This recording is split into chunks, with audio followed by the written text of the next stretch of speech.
Well, the International Court of Justice is set to begin hearings later this week after South Africa filed a case against Israel, accusing it of violating the Genocide Convention in its war on Hamas. Joining me now is Sparked Online's chief political writer, Brendan O'Neill. Brendan, what a ridiculous waste of time all of this is. The US has hit out about it. What on earth is South Africa playing at? I think South Africa is behaving disgracefully here.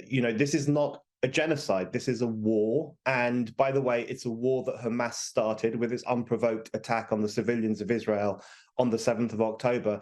It is a grotesque lie to accuse Israel of genocide. And I think actually it's even worse than that. We're witnessing an inversion of morality because it was Israel that was attacked by a genocidal terror organization on the 7th of October, and yet it's Israel that is now being accused of genocide.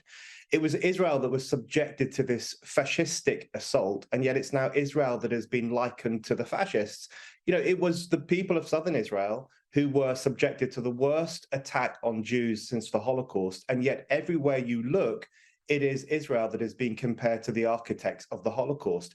This is an inversion of reality, an inversion of truth, and an inversion of morality itself. And I think South Africa should be ashamed of itself for bringing this case, and all its cheerleaders in the Western media should be ashamed of themselves too. They're projecting the sins of Hamas onto the victims of Hamas, and that is really out of order.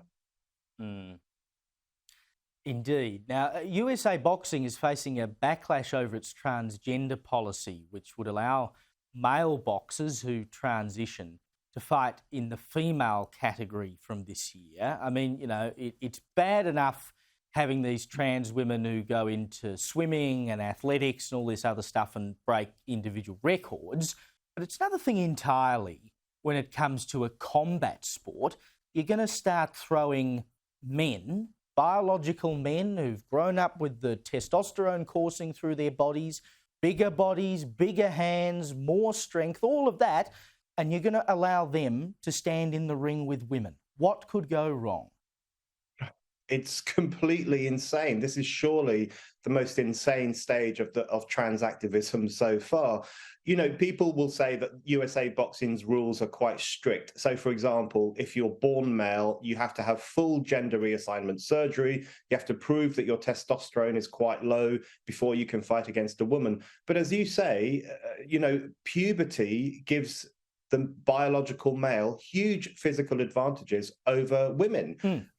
Larger muscle mass, denser muscles, longer arms, larger hands, larger heart and lung capacity, more strength. All of these advantages come through the process of puberty, and they don't go away just because a man, when he hits the age of 20, starts taking some estrogen tablets.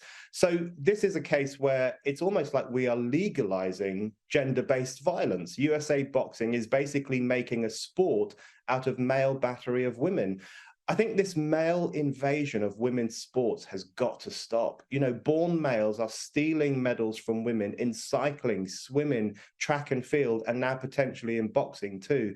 Leave women's sports alone. No one who was born male should ever take part in a women's sport. That's my view. 100%. And no one who was born male should be going around beating up women.